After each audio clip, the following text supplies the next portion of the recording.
인간은 유한한 존재입니다. 그것을 굳이 설명하지 않아도 우리는 나이가 들어갈수록 참 내게 한계가 많구나, 제한되는 것이 많구나, 나의 능력은 참 유한하구나, 그것을 고백할 수밖에 없습니다. 그것은 피상적인 고백이 아니라 내 마음 깊은 곳으로부터 나오는 진실한 고백이죠. 우리는 참 한계가 많구나. 여러분, 그래서 유한한 존재라고 하는 것은 한계가 있다라는 것을 의미합니다. 그래서 인간은 모든 면에 있어서 분명한 한계를 가진 존재입니다. 인간의 비극은 무엇이냐면 한계가 있는데 그 한계를 인정하지 않고 그 한계를 넘어서려고 하는 게 인간의 비극이에요. 여러분, 이 인간의 이러한 무모함이 갖고 있는 것이 얼마나 위험을 우리에게 가져오는지 모릅니다. 미국의 아주 유명한 자동차 회사에서 로봇을 만들었습니다. 며칠 전에 시제품이 발표가 됐는데 그 로봇을 보면 두려움이 몰려와요. 로봇 때문에 우리 미래가 밝겠구나, 이게 아니라 사람과 거의 비슷해지는 어떤 운동 능력들, 움직임들, 또한 학습을 통해서, AI라는 게 학습을 통해서 그 로봇이 갖게 되는 판단 능력, 이런 것들을 보면 이거 두렵다. 영화에서 로봇이 인간을 통제하고 다스리는 것이 이게 그냥 가상이 아닐 수도 있겠다라고 하는 염려가 약간 들어요. 약간 들기 시작해요. 인간이 이 한계를 극복하려고 하는 것이 문명의 발전을 이루었긴 하지만 이것이 제한이 없어질 때 얼마나 위험해지는지 우리는 점점 시간이 가면서 보게 될 거예요. 여러분, 이에 비하면 하나님은 무한한 존재죠. 이 무한하다라고 하는 것은 한계가 없다라는 거예요. 한계가 없다. 그래서 하나님은 한계가 없으신 분이에요. 그런데 인간이 한계를 깨려고 하는 것과 하나님의 한계 없음의 이 둘 사이의 차이점 뭐냐? 인간은 죄가 있거든요. 그래서 한계를 깨려고 하는 그것이 죄의 탐욕, 욕망으로부터 분출된 결과예요. 그렇기 때문에 그 한계가 깨지는 상황 속에서 주어지는 결과를 인간은 지극히 자기 중심적인 욕망과 욕심, 탐욕, 이익, 그것을 위해서 사용하기 때문에 더욱더 약자들은 억압받고 착취받을 수 없는 구조가 만들어져요. 그래서 여러분, 우리가 이런 로봇 사회를 그렸던 영화들을 한번 보세요. 헐리우드의 영화들을 보면 얼마나 그 비참한 사람들은 더 비참해지는지를 몰라요. 그 사회 속에서 약자들이. 여러분, 성경에서 신앙이 뭐냐라고 할 때 여러 가지로 정의를 할 수 있어요. 그런데 신앙이 뭐냐? 그럴 때 딱 하나만 얘기하라면 신앙은 하나님을 닮아가는 과정이라는 거예요.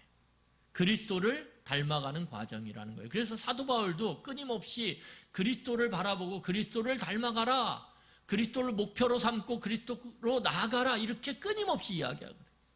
그러니까 이 신앙은 닮음의 과정이고, 그 닮음을 좀 더 신학적으로 얘기하면 우리의 죄로 인해서 깨어진 하나님의 모습, 하나님의 형상, 그것이 온전히 회복되는 과정, 그것이 신앙이라고 볼 수 있다는 거예요. 그러면 여기서 닮아간다라는 게 뭐냐? 오늘 지금까지 이야기했던 내용으로 보면 한계가 없는 무한한 존재로 변화돼 가는 거예요.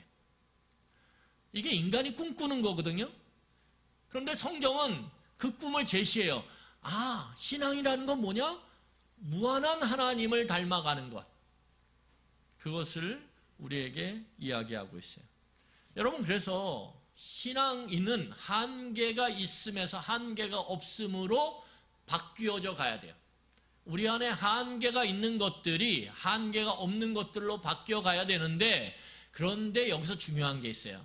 아까 제가 이야기했던 인간이 한계를 넘어서려고 하는 그 종류와 성경이 이야기하는 한계가 있으면서 한계가 없음으로 나아가야 되는 그 종류가 다르다라는 거예요. 종류가 달라요.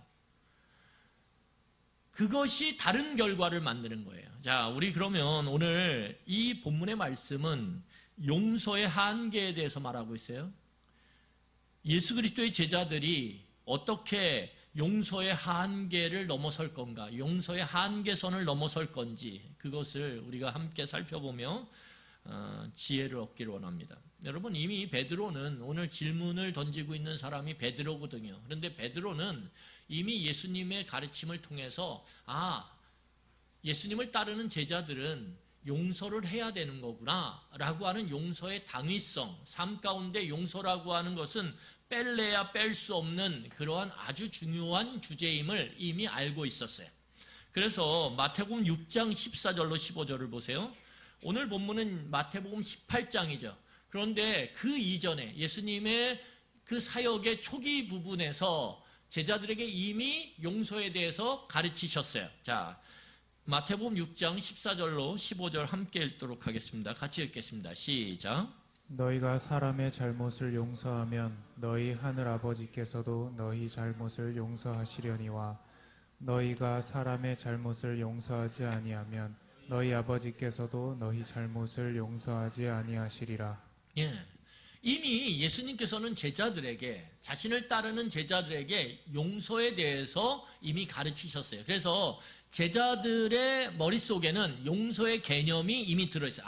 예수님을 따라가려면 우리가 용서하는 삶을 살아야 되는구나. 이것이 개념적으로 이미 들어있었다라는 거예요. 그런데 이 베드로의 마음을 불편하게 만드는 게 있어요. 왜요? 이게 추상적이거든요. 용서해야지. 여러분, 누군가가 지나가면서 용서하세요 그러면 무슨 이런 사람이 어디 있어요? 용서하세요 그러면 좋은 말이지. 그렇지 않습니까? 여러분, 학교에서 선생님이 아이들에게 말을 할 때 또는 가르칠 때 서로 용서하세요 이렇게 말하죠. 절대 용서하지 마라 이렇게 가르치는 선생님이 어디 있겠습니까? 그러니까 이 용서라고 하는 것은 당연히 우리 안에 필수적인 거라는 거예요. 그런데 문제는 이게 추상적이라는 거예요. 실제 삶으로 들어가면 너무 힘들어요, 이 용서가. 아마 오늘 아침에 오실 때도 용서하기 힘든 상황들이 있었을 수도 있어요. 그렇죠? 우리에게는 그런 상황들이 삶을 살아가면서 얼마든지 생겨요. 얼마든지. 운전을 하면서도 상대 차들, 앞 차들, 뒤 차들의 어떤 그런 모습 속에서 용서가 안 되는 경우가 있죠. 그렇죠? 가정에서도 그런 경우도 있고. 이 용서라는 것이 구체화가 되면 삶 속에서 우리가 적용해야 되면 참 힘들단 말이에요. 이 베드로도 그런 마음이었던 것 같아요. 그래서 내가 용서해야지. 그런데 몇 번까지 해야 되지, 용서를? 그러니까 베드로에게는 몇 번까지 해야 되는지 예수님의 뜻을 알고 싶었어요. 내가 몇 번을 용서해야 될까 도대체? 어느 정도까지 용서해야 될까? 용서의 한계치가 어디까지일까? 이게 너무 궁금한 거예요.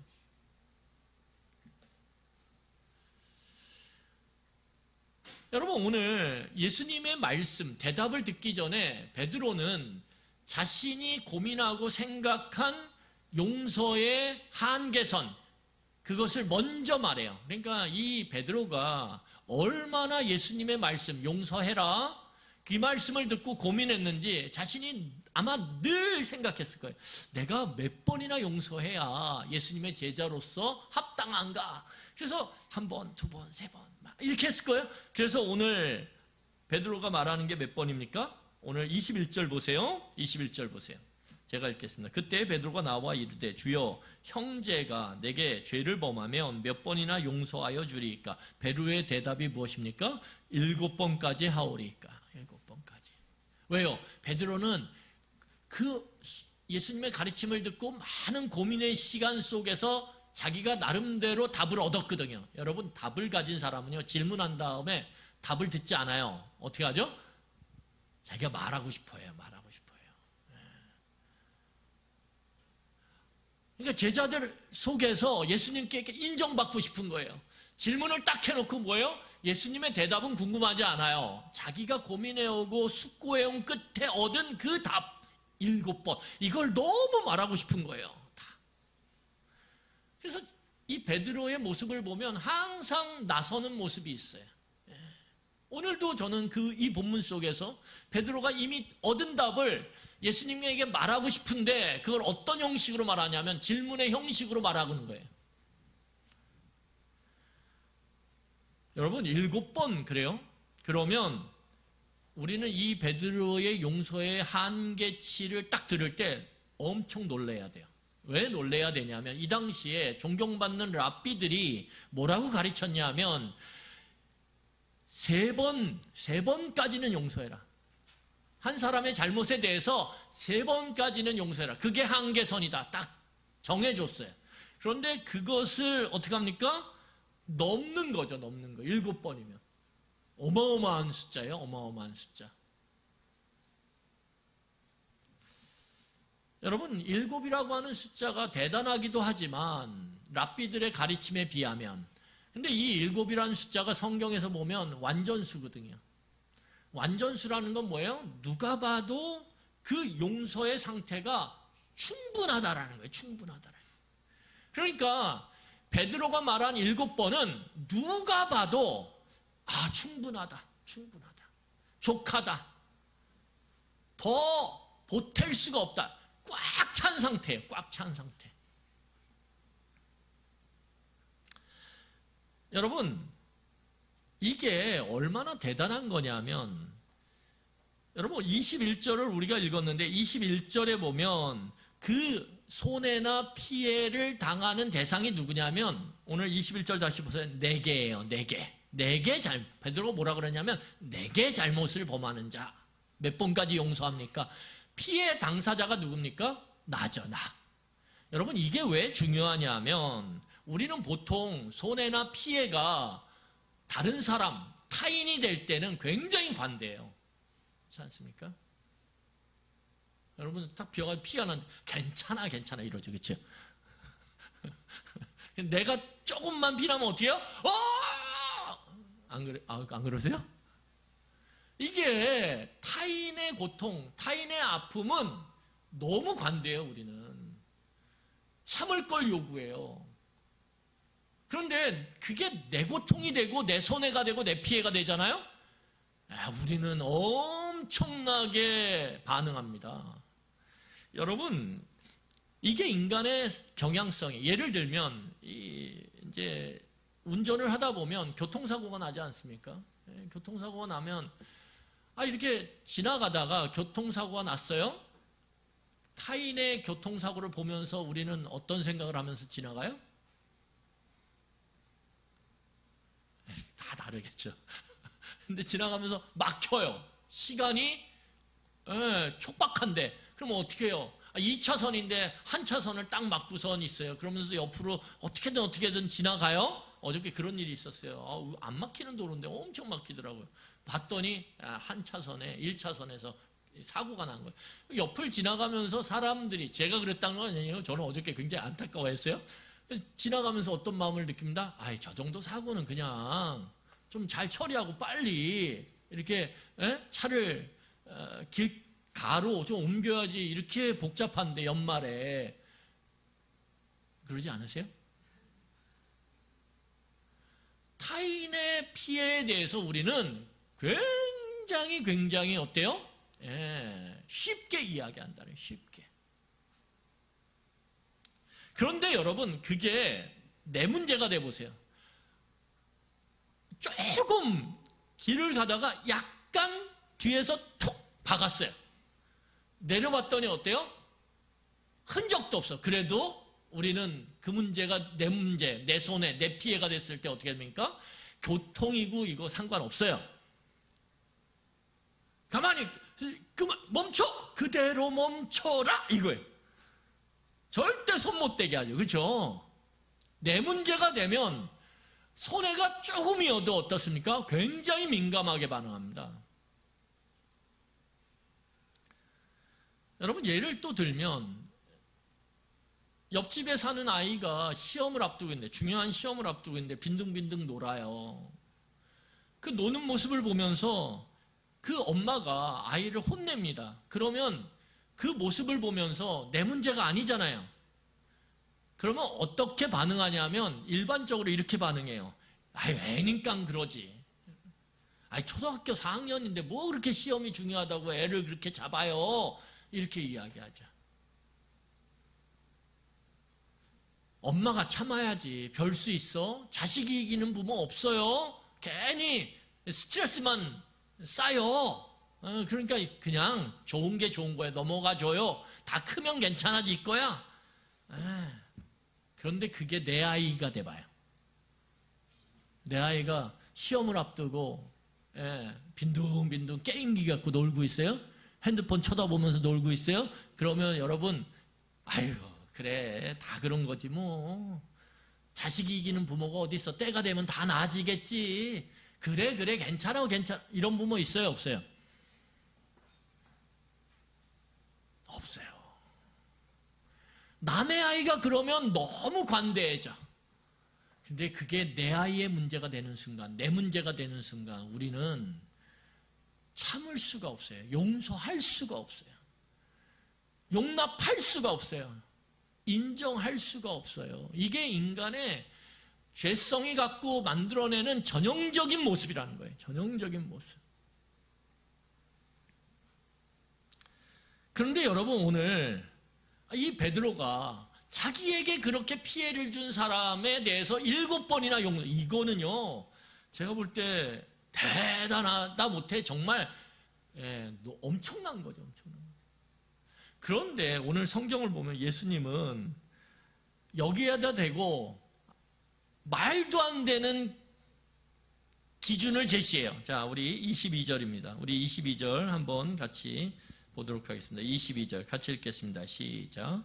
예수께서 이르시되 내게 이르노니 7번뿐 아니라 7번을 70번까지라도 할지니라. 여러분, 여기 보면 예수님이 뭐라 그랬어요?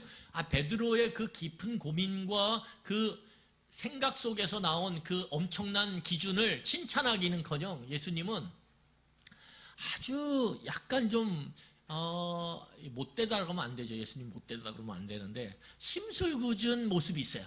거기다 대고 베드로야 너 대단하다. 랍비들이 3번까지 했는데 너는 거기에 곱을 넘어서네. 야 대단하다. 충분하다. 너 정말 대단한 나의 제자야. 이렇게 하고 얘기를 하면 얼마나 좋아요. 근데 베드로는 7번이요. 자기의 그 고민 속에서 자기가 탁 한계치로 정한 그 7번을 말하고 싶어서 일부러 질문까지 했는데, 질문해야 대답을 할 수 있잖아요. 그런데 예수님은 거기다 대고 어떻게 되냐면 70번씩 몇 번이요?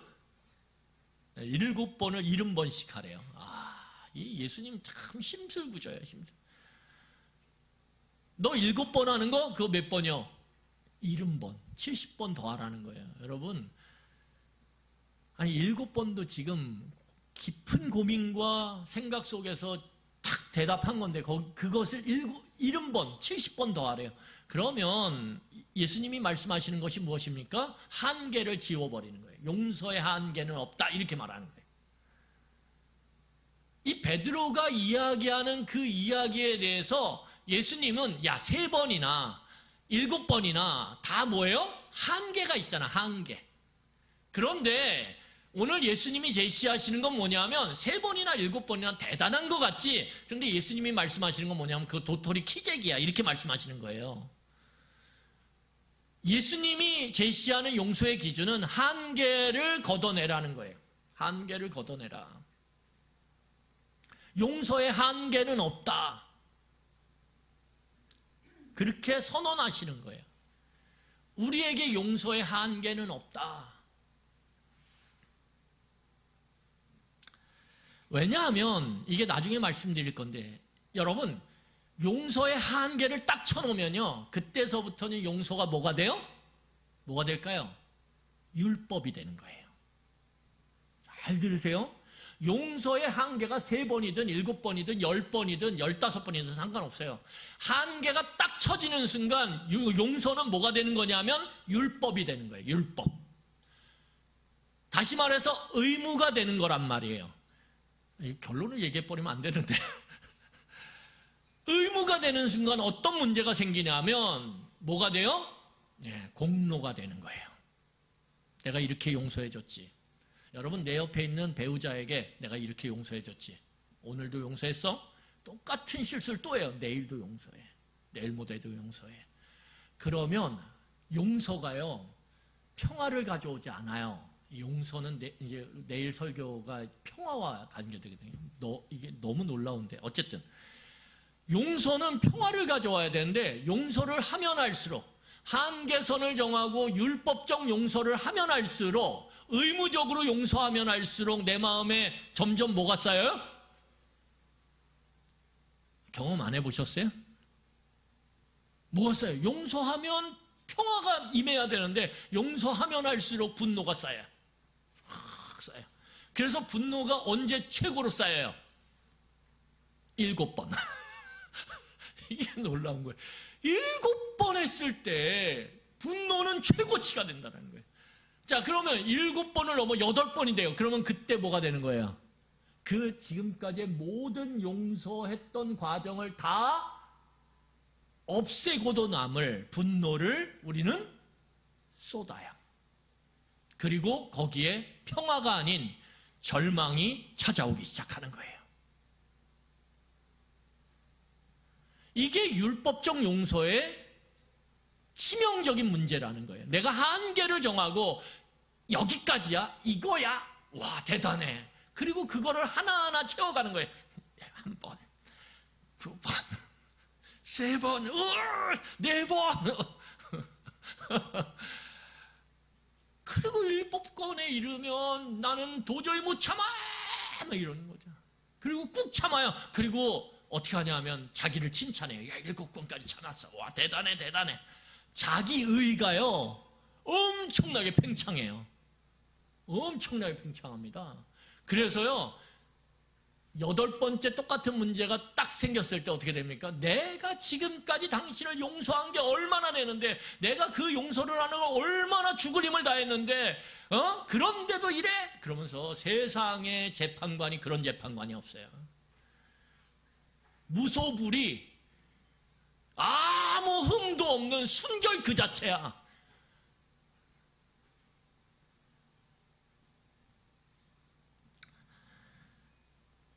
여러분, 오늘 이 예수님의 말씀, 70번치 7번, 7번치 70번, 이거 대단하다. 이건 한계를 없앤 거예요?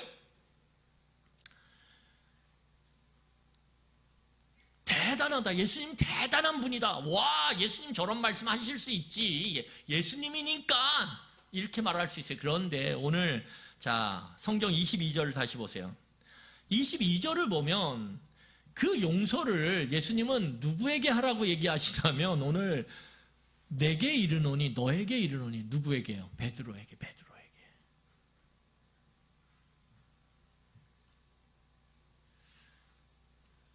베드로에게 오늘 하고 있다는 거예요. 여러분, 우리의 인생 가운데 이 용서의 한계를 없애는 삶의 과정, 방향으로 가지 않는 이상 우리의 삶에는 평화가 있지 않습니다.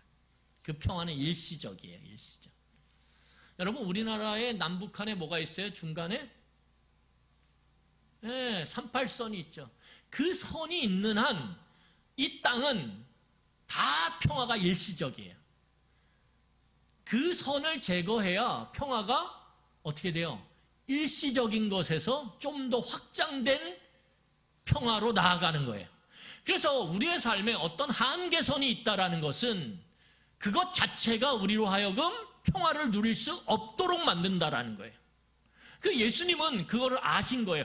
네 삶에서 한계선을 걷어내는 방향으로 나아가지 아니하면 너에게 평화는 진정으로 임하지 않는다. 여러분, 그러니까 우리의 삶에 예수님이 제시하신 건, 야, 너 용서의 한계를 없애, 이게 아니에요. 우리의 삶의 과정이 뭐예요? 용서의 삶의 그 한계선을 제거하는 과정이라는 거예요. 그럴 때 우리의 삶에 평화가 임하기 시작하는 거예요. 여러분, 오늘 예수님께서 이것을 이 한계선을 없애는 것의 타당성을 이게 타당해, 합당해 라고 하는 것을 비유로 설명하세요. 오늘 성경을 보세요. 이 비유를 통해서 예수님은 자신이 제시한 용서의 한계를 없애는 것이 합당하다라는 것을 오늘 설명을 해요. 여러분, 비유를 볼 때 오늘 이제 23절부터 비유가 나오는데, 비유는 하나하나가 어떤 의미냐가 중요하지 않아요. 비유는 하나의 초점에 중심을 맞춥니다. 그러니까 여기서 왕이 누구고 큰 용서를 받았는데 나중에 자기에게 잘못을 한 사람 용서하지 못해서 용서받은 삶을 잃어버리는 게 도대체 무슨 의미고, 그게 중요한 게 아니라 여기에서의 핵심은 하나예요. 초점. 그것이 무엇인지를 우리가 살펴볼 텐데, 여러분 오늘 성경을 보면 자 23절을 보세요. 우리 23절 보겠습니다. 23절 같이 읽겠습니다. 시작. 그러므로 천국은 그 종들과 결산하려 하던 어떤 임금과 같으니. 오늘 천국, 마태복음에서는 천국이라고 말했지만 다른 복음서에서는 뭐라고 얘기하냐면 하나님 나라라고 얘기합니다. 이것은 이 성경을 받아보는 대상에 따라서 익숙한 단어를 쓴 거예요. 여기서 하나님 나라라고 이 단어를 우리는 바꾸어 읽으면, 하나님 나라는 그 종들과 결산하려 하던 어떤 임금과 같다. 임금이 있어요. 왕이 있는데 그 왕이 결산을 해요. 그 결산하는 모습이 뭐냐? 하나님 나라라는 거예요. 하나님 나라. 그러면 자, 하나님 나라가 임금이 그 종들과 결산, 회계를 하는 거예요. 회계, 돈을 세는 거, 그것을 하는 거란 말이에요. 자, 그러면 그 내용이 뭐냐라고 보니까 우리가 너무 잘 알고 있죠. 이 본문은 막 어렸을 때부터 신앙생활한 우리 성도님들은 뭐 수십 번 들었을 수 있어요. 근데 이 본문에 보면 하나님 나라는 하나님의 다스림과 동일하다라는 거예요. 그런데 그 다스림의 과정 속에서 무엇이냐? 결산이 있다라는 거예요. 그런데 이 결산을 하는데 오늘 첫 번째 등장하는 사람은 어떤 사람입니까? 이 왕에게 빚을 어마어마하게 졌다라는 거예요. 얼만큼 졌냐? 1만 달란트. 자, 1만 달란트를 우리가 딱 분해하면 1만이에요. 1만. 고대의 숫자로서의 가장 최고 단위가 뭐냐면 만 단위예요. 1만. 그러니까 지금 1만이라고 하는 것은 수로 셀 때에 가장 최고로 셀 수 있는 최대치의 숫자. 자, 그러면 달란트는 뭐냐? 단위가 있지 않습니까? 우리가 뭐 그람, 킬로그램, 톤 이런 것처럼 그 당시에 돈을 세는 데 있어서 단위로 썼던 최고 단위가 뭐냐면 달란트예요. 그러니까 보세요. 숫자로는 최고의 숫자, 단위로는 최고의 단위가 만났어요. 그럼 뭐예요? 이건 어마어마하다라는 거예요. 한마디로 어마어마하다. 그러니까 오늘 왕 앞에 선 자가 어마어마한 빚을 왕에게 졌다라는 거예요. 그래서 성경 25절을 보세요. 25절을 보면 이렇게 나옵니다. 제가 읽겠습니다. 갚을 것이 없는지라 이렇게 얘기하죠. 갚을 것이 없다라는 건 이 사람이 아무것도 가진 게 없다라는 게 아니에요. 왜냐하면 이 사람은 누군가에게는 100데나리온을 빌려준 사람이거든요. 돈이 있어요? 없어요? 있어요. 있는데 그가 가진 것이 있음에도 불구하고 그가 왕에게 진 빚은 뭐예요? 큰 바다에 그냥 종지로 물 한 바가지 붓는 것과 같다라는 거예요. 아무것도 아니에요. 아무것도. 그가 가진 것은 왕에게 진 빚에 비하면 아무것도 아니라는 거예요. 그래서 갚을 거 없는 거예요. 자기의 모든 걸 팔아도 도저히 갚을 수가 없어요. 여러분, 그래서 오늘 25절에 갚을 것이 없는지라, 이게 모든 여러분과 저와 이 세상에 살아가는 사람들의 상태예요. 여러분, 우리 갚을 것이 없다. 이걸 뭐라 그래요? 경제 용어로? 파산 상태라고 하죠. 파산 상태. 이 밑줄 딱 쳐놔야 돼요. 아, 이게 우리구나. 이렇게 파산 상태.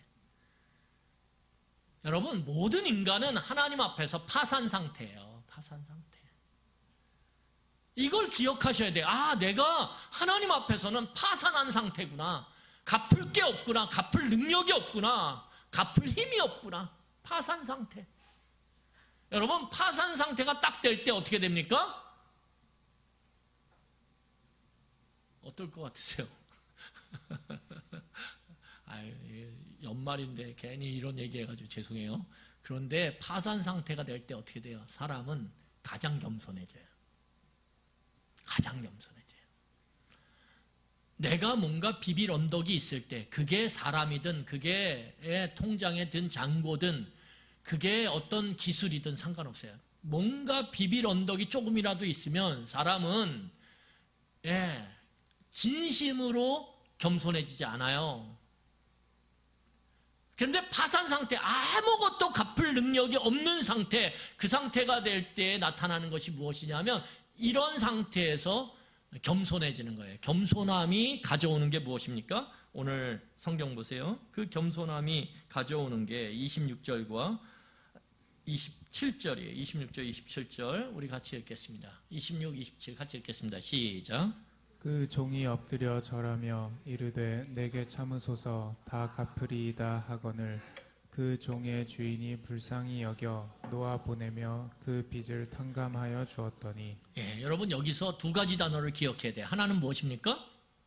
엎드려 절하며. 오늘 파산 상태, 갚을 게 없어요. 파산 상태를 그대로 이 왕께 말하는 이 사람은 그 자리에서 엎드려져요. 이 엎드림이 뭐냐 하면 회개죠. 여러분 탁 엎드려요. 그러면 참 자식도요 달라요. 어떤 자식 똑같이 잘못했는데 첫째는 딱 문제를 부모가 제시하면 어떻게 해요? 그냥 무조건 죽은 듯 엎드려요. 근데 똑같은 잘못했는데 둘째는 어떻게 해요? 그게 뭐 그럴 수도 있죠. 이러면 누가 더 혼날까요? 누가 더 혼날까요? 첫째일까요? 이거 굉장히 어려운 문제입니다. 첫째일까요? 둘째일까요? 당연히 둘째죠. 둘째죠. 조금만 부모가 낯빛이 바뀌면 바로 납작하게 엎드려가지고 잘못했어요. 눈도 못 쳐다보고 막 이렇게 하는 그 아이와 잘못한 거 분명한데도 어떻게 해요? 엄마, 아빠 눈을 쳐다보면서 뭐 그럴 수도 있죠. 이러면 우리는 그런 아이를 매를 버는 아이다 이렇게 얘기하죠. 그렇죠? 그러니까 오늘 납작 엎드리는 이 모습이 회개의 모습이란 말이에요. 그런 다음에 뭐라고 말하냐면 납작 엎드려서 참아주소서 이렇게 얘기해요. 여러분 참아달라는 게 뭐예요? 은혜를 베풀어 달라는 거예요. 은혜. 나에게 긍휼함의 자비를 베풀어 달라고 오늘 얘기해요. 여러분 자 회개하고 은혜를 베풀어 달라는 이게 무엇입니까? 이게 하나님의 용서함을 받는 쉽게 말하면 두 가지 요소예요. 회개하고 은혜를 구하는. 그러면 하나님이 어떻게 하십니까? 회개하는 자를 긍휼히 여겨서 뭘 베푸세요? 자비를 베푸시죠. 그게 용서예요. 이 공식대로 이 사람이 그대로 하고 있어요. 나 갚을 게 없네? 그걸 나 파산했네? 그걸 인식하는 순간 납작 엎드려 겸손함으로 회개하며 하나님께 은혜를 구하자. 여러분 우리의 삶을 보세요. 우리가 조그만 거라도 갖고 있으면 조금이라도 가능성을 갖고 있으면 우리는 하나님께 이렇게 납작 엎드려서 어떻게 합니까? 은혜를 구하지 않아요. 잘. 인간의 본성이 그런 거예요. 그러니까 지혜는 뭐냐? 그걸 빨리 하는 거예요. 내가 뭔가 가졌어도 이거 가지고 안 되겠다. 갚을 게 없겠다. 파산 상태구나. 안 되겠구나. 감당이 딱 그게 탁 정해지는 순간 이렇게 하나님께 무조건 엎드리는 거예요. 하나님께 무조건 은혜를 구하는 거예요. 그게 지혜로운 사람이라는 거예요. 여러분 이걸 어디서 볼 수 있냐면 요나서를 보면 요나가 니느웨 성, 그 아수르의 수도인 니느웨 성에 가서 하나님의 심판을 선포해요. 그럴 때 왕으로부터 저 짐승까지 어떻게 합니까? 예, 금식하며 어떻게 해요? 회개를 하는 그런 모습이 나와요. 하나님께서 그 낮아짐 가운데서 회개하며 하나님의 은혜, 용서의 은혜를 구하는 그 니느웨 성민들을 향해서 하나님은 어떻게 하십니까? 하나님의 심판을 늦춰요.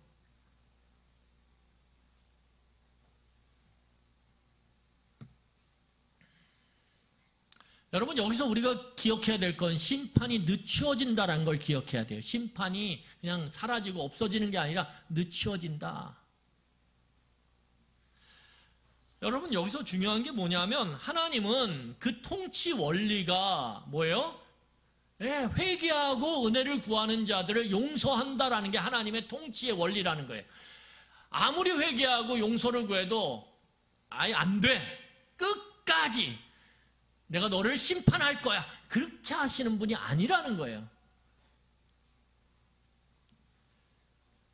여기까지는 문제가 없어요. 그런데 이 사람에게 문제는 무엇입니까? 오늘 이 사람이 이제 그 용서를 받고 집으로 돌아가는 과정 속에서 얼마나 기쁘겠어요. 근데 그 기쁨의 과정 속에서 자신이 만든 기쁨이 아니라 주어진 기쁨이란 말이에요. 이게 다른 거예요. 만들어낸 기쁨이 아니라 주어진 기쁨인데 그 주어진 기쁨은 값없이 받는 선물이죠. 그럼에도 불구하고 오늘 길을 가다가 자기에게 100데나리온 빚진 자를 만나요. 그런데 그 100데나리온 빚진 자를 어떻게 합니까? 오늘 성경 보세요.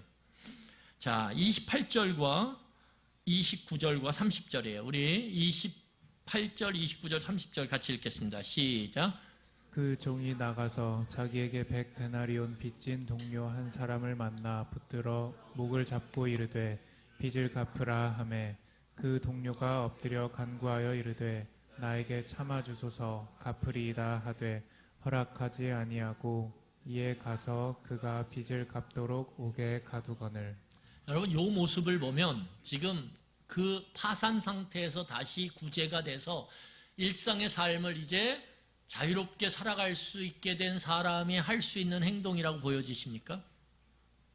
자기한테 100데나리온 빚졌어요. 여러분, 100데나리온은요, 그 당시에 노동자가 100일을 3달 정도를 일하면 벌 수 있는 돈이에요. 그러면 그것도 대단한 거죠. 3달 정도를 품삯을 받아야 만들 수 있는 돈, 대단한 큰 돈이라고도 볼 수 있어요. 그런데 그 1만 달란트 빚진 자가 탕감받은, 용서받은 그 크기에 비하면 이건 뭐예요? 얼마든지 갚을 수 있어요? 없어요? 있다라는 거예요. 이게 중요한 거예요. 갚을 수 없는 상태에 있던 사람이 그것을 다 탕감받았고, 그런데 자기에게 갚을 수 있는 빚을 진 사람에게는 얼마나 이 사람이 냉혹하고 차갑고 인정사정 없이 대하는지 오늘 나온단 말이에요. 이게 죄를 갖고 있는 인간의 모습이에요.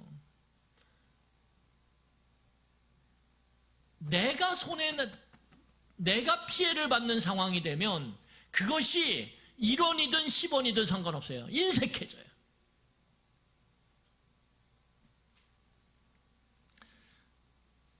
여러분, 오늘 성경 보세요. 그 사람을 탁 붙잡아서 만났어요. 목을 탁 잡고 빚가 팍 흔드는 거죠. 막. 여러분, 목을 잡았어요. 멱살을 딱 잡았으면 그 다음에 나오는 행동은 어때요? 힘을 팍 주고선 흔드는 거죠. 돈가 팍. 그 동료가 엎드려 간 거예요. 오늘 29절 보세요. 그 동료가 엎드려 간 거예요. 똑같이 자기가 아까 왕 앞에서 했던 것과 똑같이 해요. 그러면서 뭐라 그래요?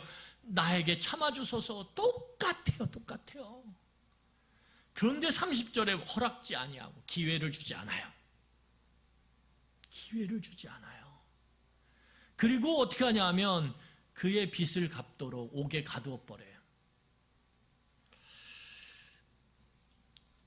여러분, 오늘 하나님의 통치 원리, 하나님의 다스림의 원리가 무엇입니까? 겸손하여서 내가 파산 상태임을 인정하고 회개하고 그리고 은혜를 구하면 하나님은 어떤 상황 속에서도 은혜를 베푸신다라는 거예요. 용서를 하신다라는 거예요. 그게 1만 달란트라 할지라도. 그런데 그 통치 원리 속에서 그 용서의 은혜를 경험한 이 사람은 자신의 실제적인 삶의 영역 속에서, 관계 속에서 얼마든지 갚을 수 있는 그 빚에 대해서 어떻게 하냐면 전혀 하나님의 통치 원리를 적용하지 않아요. 그 사람도 엎드려서 회개하고 은혜를 구했음에도 불구하고. 문제는 여기서 발생하는 거예요. 비극은 여기서 발생하는 거예요. 여러분, 어마어마한 것이 내게 주어졌어요? 그러면 여러분 이것이 엄청 좋은 거죠. 그렇죠? 엄청 좋은 거죠. 그렇지 않습니까? 엄청 좋은 거예요. 그런데 비극은 거기서부터 생기는 거예요. 왜요? 이 엄청난 것을 흘려보내지 않으면 어떻게 될까요? 마치 그 어마어마한 물을 담고 있는 댐이 그것을 일정하게 흘려보내지 않으면 그 댐이 언젠가는 그 물이 넘쳐 터지는 것처럼 인생은 무너진다라는 거예요. 그러니까 여러분, 하나님의 은혜를 엄청 받은 존재가 우리란 말이에요. 그런데 그 용서받은 것을 내 삶 속에서 우리가 흘려보내지 않으면, 용서를 하지 않으면 우리의 삶은 그 엄청난 용서받은 것을 감당할 수가 없어요. 무너지는 거예요. 그래서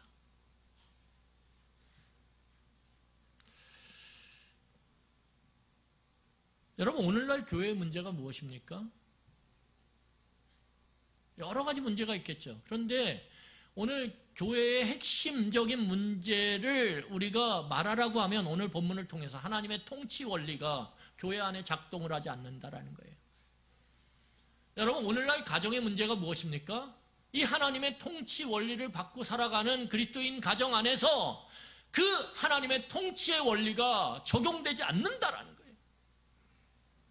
내가 어마어마한 하나님의 은혜를 받은 존재임을 망각하고 성도 간의 작은 그 문제를 용서하지 못한 채 끝까지 그걸 붙잡고 있어서 어떻게 해요?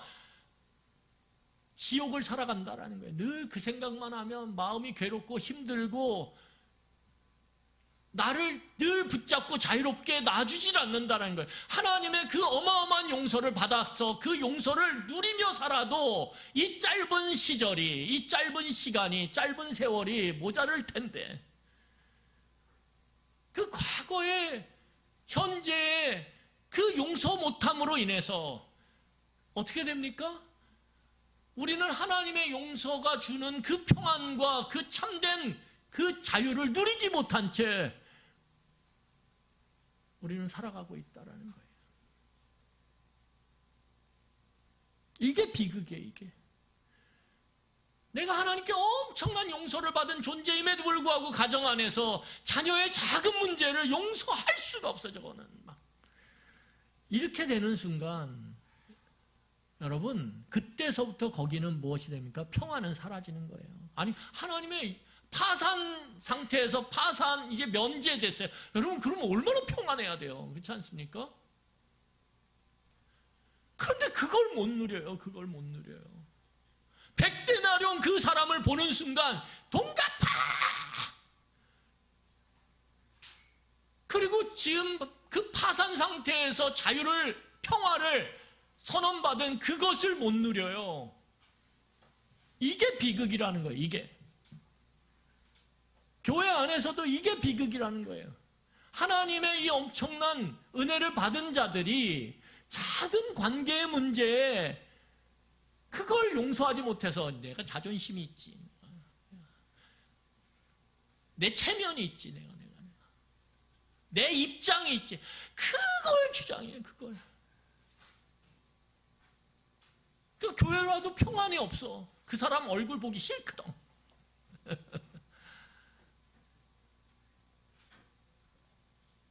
오늘 예수님께서 말씀하시는 게 뭐예요? 그게 말이 되냐 이거예요. 얘야, 베드로야, 말이 되냐 이게? 그렇게 얘기하시는 거예요. 도대체 너는 이게 말이 된다고 생각하냐?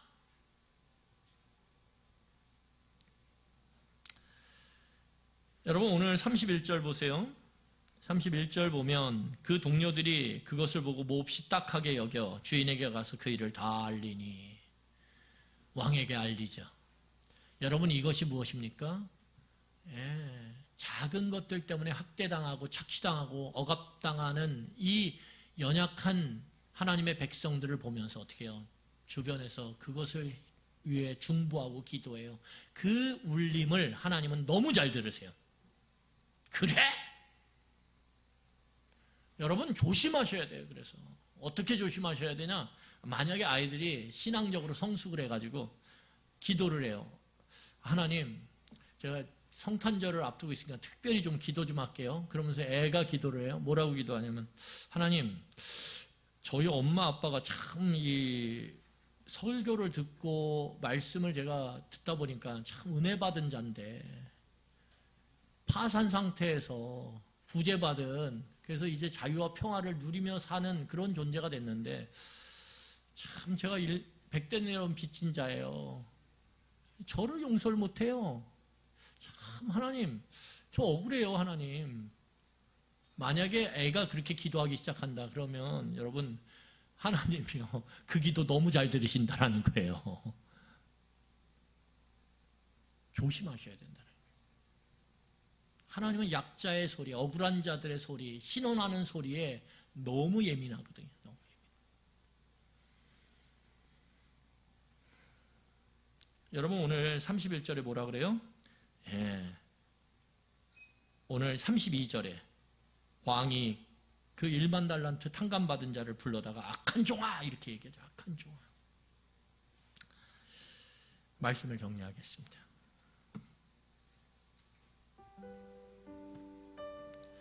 여러분 악한 종의 끝이 뭐냐고 보니까 오늘 악한 종의 끝이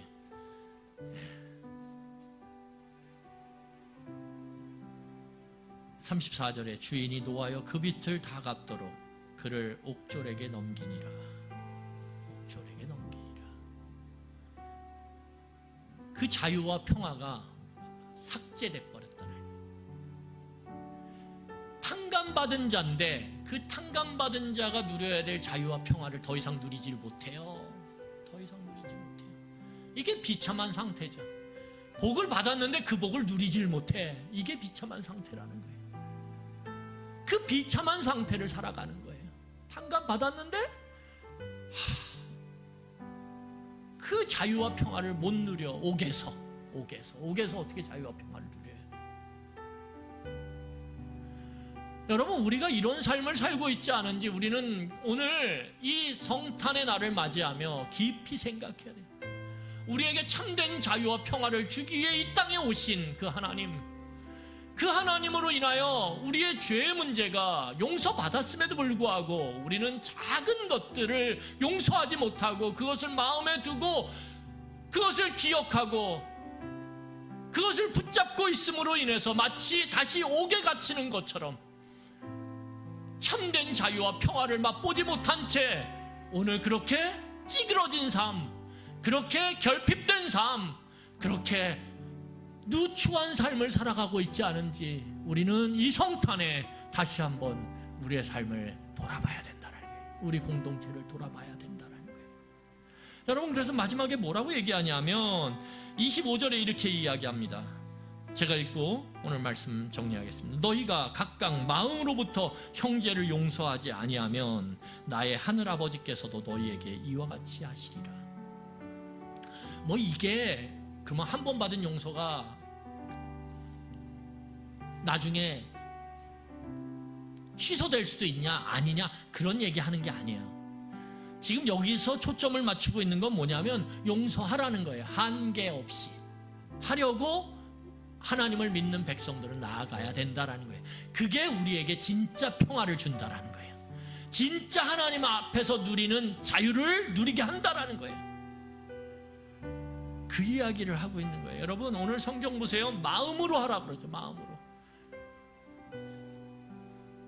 마음을 만드신 분이 누구십니까? 하나님이죠. 마음을 주장하시는 분이 누구십니까? 성령님이죠. 여러분 그러니까 우리의 용서는 우리 안에 있는 자원, 우리 안에 있는 힘, 우리 안에 있는 경험을 갖고 할 수 있는 게 아니에요. 뭐요? 마음으로부터. 어떤 마음? 가난한 마음, 파산 상태에 이르렀다가 하나님의 그 용서하심을 통해 자유와 평화를 누리게 된 그 마음, 오늘도 낮아진 마음 가운데서 하나님의 은혜가 아니면 살 수 없다고 고백하는 우리의 그 마음, 성령이 말씀을 통해서 날마다 내 마음을 갈아엎으시며 용서할 수 없는 사람을 용서하도록 만들어 가시는 그 은혜의 시간들을 경험하는 그 마음, 그 마음으로 우리가 하는 거예요. 우리의 머리로, 우리가 세워놓은 기준으로, 그 기준에 어떻게든 달성하기 위한 우리의 의지가 아니라 우리의 마음, 성령이 만지시는 그 마음, 그 마음으로 우리가 용서의 한계치를 하나씩 지워나가는 거예요. 그런데 놀라운 건 뭐냐면, 그렇게 지워나갈수록 우리는 뭘 누리게 돼요? 한없는 하나님의 은혜와 평화를 누리게 된다는 거예요. 이게 성탄이 우리에게 주는 의미예요. 여러분, 그런 은혜를 누리는 우리 귀한 성도님들, 또 제가 되기를 간절히 축원합니다. 우리 찬양하며 우리 그 은혜를 사모하며 기도하겠습니다. 놀랍다 주님의 큰 은혜.